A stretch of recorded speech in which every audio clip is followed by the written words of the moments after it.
this is Claudia here from the Bookkeeping Experts. I am back for more. I told you I'd be back, and of course I am back for more information on QuickBooks Online. Now, as many of you have noticed last week, QuickBooks have made lots of changes, and you might have gone into QuickBooks Online and thought, who had moved all the things in QuickBooks, and how do I navigate through this new interface? That's exactly what we're going to talk about today. Now, if you like this content and you'd like to stay up to date with QuickBooks Online, make sure to subscribe to our channel. We're going to be back. We're going to be back with the most updated information on QuickBooks Online. You want to know that. So you want to subscribe to our channel. I have no idea how much it helps us. So just quickly click on the button to subscribe. Also, if you have any questions, write down below. Give us a thumbs up if you like this content. We're going to go straight into QuickBooks Online right now, and we're going to show you how the new interface looks like. Okay, here's your QuickBooks Online. And to categorize expense transactions or income, things are kind of the same. So like I said, the major thing is that QuickBooks is going to try to remember how you categorize the prior transactions. See Macy's over here says owner's draw.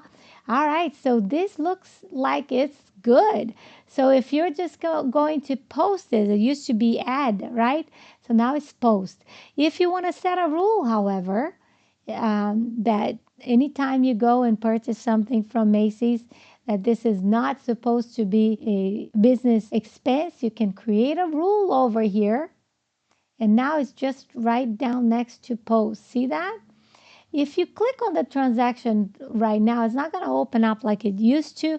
It's going to open up, but it's just going to give you the option to select what kind of transaction it is. And what kind of transaction means if it is a transfer or if it is a payment or if it is a whatever credit card payment, credit card credit, or transfer, right? So we're going to close out of here and we're going to create a rule. Oh, you can also do a split. If this is supposed to be maybe you went to Macy's and you bought some office supply and some personal items, you can split right here. Or you can create a rule. We're going to create a rule on this one.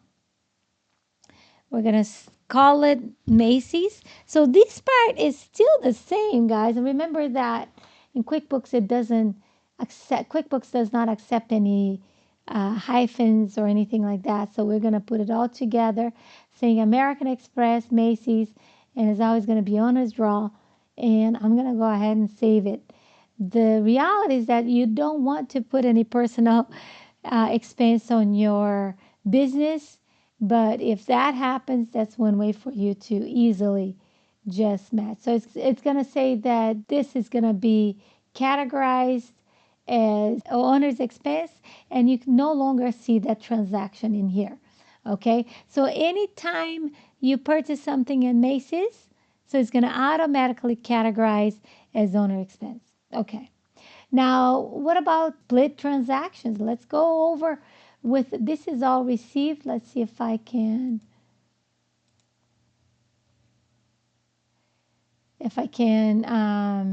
split that. Okay, now we have expenses showing up. Okay, so see, these are all filters. As many of you have seen my videos before, I use filters a lot because that helps me be efficient. Okay, so let's click again. Especially if I'm looking for a specific transaction I know is an expense, I'm going to use the dates. I'm going to use all the filters that I have available here. Oh, goodness gracious. Okay. There you go. All right, so these are the expenses here. And let's suppose that this is half and half. I want to split that. How do I do that? Okay, I'm going to go over here, click on the arrow, and I'm going to click a split. So it's not on the main area like it used to be. So now I can call meals. Let's suppose that part of it is business expense, and maybe I took somebody that is not supposed to be on the business. So I'm going to do business draw for the remaining balance, and it's $8.86. So it's the same thing that it used to be before. See that? So we're going to split, and voila.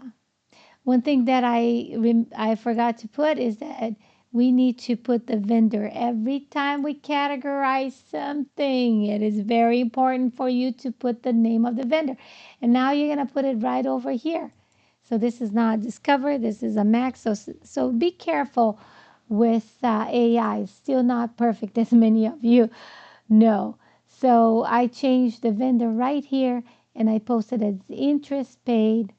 Okay, and I click on post. It used to be ad, now it's just post. What about income transactions? Okay, we're gonna go into the another tab right here. We're gonna show those transactions that are gonna match with a deposit. Okay, remember the workflow in QuickBooks, it remains the same. So a lot of the things that you used to do still remains the same. So you recorded that deposit, and now you want to match it in the bank feed. Very important, because if you have an invoice and you record that payment, you want to match it, or else you're duplicating all your income. Now, how do I match? See that there is a green highlight here. If you click on this transaction, it's going to show you what it's trying to match it to. It's trying to match it to the deposit, which that's the best way to go. And if you can click on the deposit here, and you want to make sure that this is the right deposit, it's going to show you the details of this deposit. And if you confirm that this is all right, you can go ahead and match. Now, what's the difference between this match and this match? Well, this match shows up when it finds a match of a transaction that you enter, okay? And this match over here is when you don't agree with this match, you're looking for a different match. So you can click here, or maybe you haven't found a match and you want to click over there to show more options, okay? I want to use always this match here, the one that is highlighted, because it means that it's being matched to a deposit or being matched to another transaction. And when I click on match over here, it's going to look for all possible transactions. But you got to be careful with that, because if there is a difference in the transaction, it's not going to show on the main match. It's going to show here. And then when you put that difference and you're going to reconcile, it's not going to reconcile exactly to what happened in the bank feed. So you don't want to use this option unless you find a transaction that is an exact match, right? You want to make sure that you always match over here.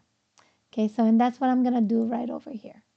Okay, so everything pretty much remains the same. Categorizing, invoice, is just that AI is now going to be a part of your bookkeeping and is going to help you categorize everything. It's very, very good. We're excited about that. There has been a few glitches. Oh, I'm going to get back here. Okay, let's get back to you. There has been a few glitches that I noticed last week, so hopefully this is going to go away. Has to do when you're reconciling and the the statements are coming automatically. I see that they're not quite opening right. So remember, when there's a big update like that, there's always something that could go wrong. So I'm sure QuickBooks is working on that. So stay tuned for more information. We're going to come back and let you know exactly what's going on. What does that mean for invoicing, and what does that mean for sales receipt, and so on and so forth? Yes, we're going to talk about that. So stay tuned in our channel. We're going to keep bringing all these updates and also keep bringing tools that's going to help you keep those books up to date. Remember, that is very important as a business owner to stay up to date with your finances, to understand what's going on with your books. It is your point of reference. And with the correct point of reference, you will be able to take a business to the next level. That's why it's so important. If you have the wrong point of reference, of course, when you set your goals, it's not going to get there because you don't have the right information. Not just that, when you don't have your correct information, you won't be able to understand what's going on, where your expenses or your income are coming from or going to.